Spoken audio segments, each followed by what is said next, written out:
ينبت بين أصابع العشب. قد عادت بي خطواتي إلى مسافات الخذلان، هنا على شبر أمد أوصالي، أسرق وميضا تاه عنه دربي. تلك الفراشات صارت بعيدة بعد أن كانت مطيتي للسحب، والعصافير التي تذكر أوكارها تناست عشها المبني قربي. كنت إلى الياسمين أشكو فيسمعني، ثم ينثر الأطياب صوبي. واليوم ما عاد يحفل بي، وإن غنيت تحته آية من طربي.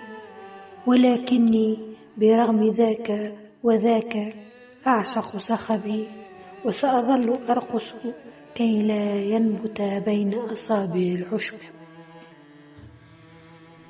لتنبت السماء في عينيك زهرة من دموع، لتخرج وتتعربش بين شجيرات وجنتيك، وتفتح فمها لاستقبال الأرض حين السقوط.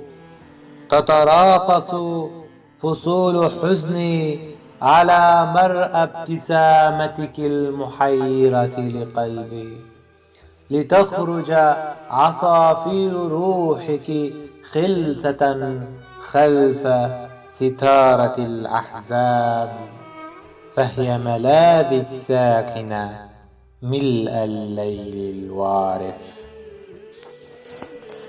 سآتيك كما المشتهى أراقص أحلامك، وأتمايل في سريرتك كأشجار يداعبها النسيم، لعل ليلك الموحش يرتد نورا على نور.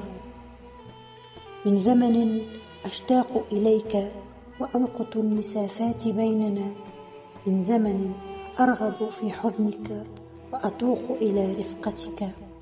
أحبك منذ خلقت، كأنك زرعت في دمي ورسمت في مقلتي. سآتيك كما المشتهى عصية على المستحيل، طيعة بين يديك أغوي روحك بطيب المنى، وأزف إليك الحنين جحافلا، فأفرش ورودك وبعثرها تحت قدمي كي لا يدميني الاشتياق.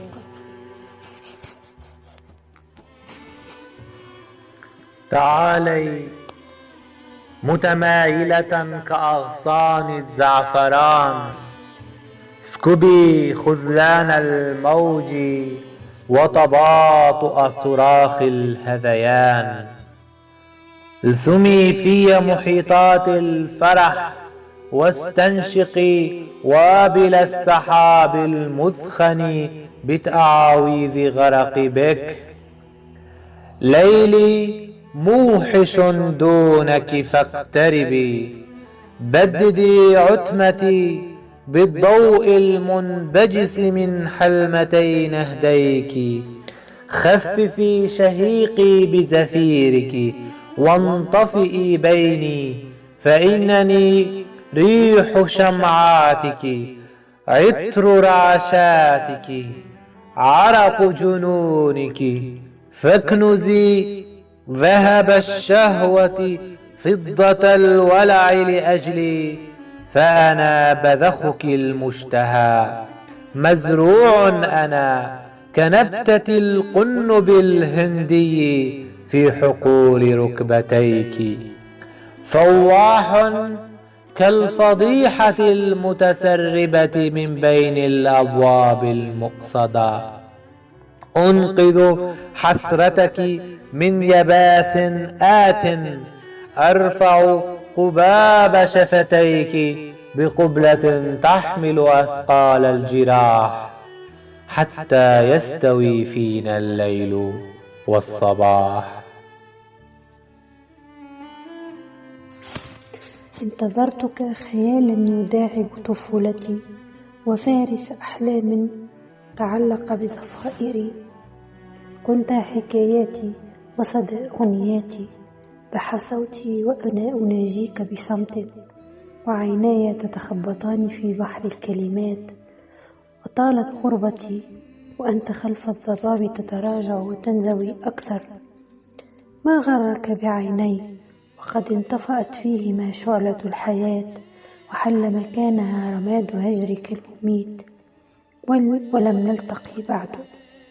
داخل عينيك أرى ضبابا يأكل صورتي ويفرش دربا الأخضر لصور بديلة، فأقف على شفير الهاوية حيث توقف خطوي إليك، وأنا أراك تبتعد كأنك لم تترك وراءك بقايا قلب يحتضر. أسأل نفسي وأنا أطالع وجهك الأسيف، أين يأخذك خطوك عني، وكيف سأنجو من قعر الهاوية؟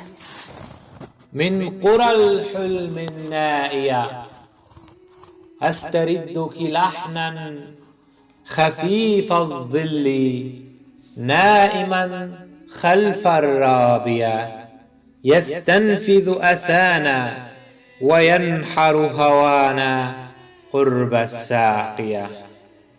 هو ذا الحلم يسترق السمع في حلك السبات، وينذر بغضب الهاوية. هو ذا التيه يغرس الإيقاع في قلب الزاوية، ويشعل الإعياء فينا موقظا تلك الدموع الغافية.